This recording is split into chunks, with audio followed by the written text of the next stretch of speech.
நடிகர் அருண் விஜயோட ரெட்டத்தலை திரைப்படத்தின் வெளியீட்டு தேதியை படக்குழு அறிவிச்சிருக்காங்க.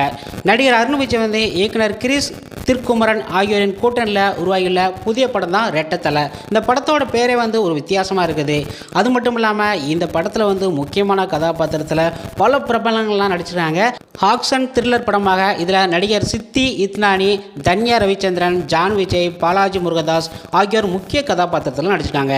இசையமைப்பாளர் சாம் சிஎஸ் இசையில் உருவாக்கியுள்ள இந்த படத்திற்கு கண்ணம்மா எனும் முதல் பாடலை நடிகர் தனுஷ் பாடியிருக்கிறாரு. இந்த பாடல் கடந்த சில வாரங்களுக்கு முன்பே வெளியாகி ரசிகர்கள் மத்தியில் நல்ல வரவேற்பு பெற்றது. இந்த நிலையில் ரெட்டத்தலை திரைப்படம் வரும் டிசம்பர் 18ஆம் தேதி உலகமெங்கிலும் வெளியாகும் அப்படின்னு சொல்லிட்டு அறிவிச்சிருக்காங்க படக்குழு.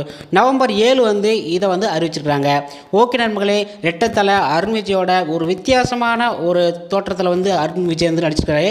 இந்த படம் எப்படி இருக்குதுன்ட்டு நம்ம தொடர்ந்து போட்டுக்கிட்டே இருக்கலாம். நீங்கள் மறக்காமல் நம்ம சேனலை சப்ஸ்கிரைப் பண்ணுங்கள், லைக் பண்ணுங்கள், ஷேர் பண்ணுங்கள். நெக்ஸ்ட் வீடியோவில் இது போன்ற அடுத்தடுத்த அப்டேட்களை பார்க்கலாம். நன்றி, வணக்கம்.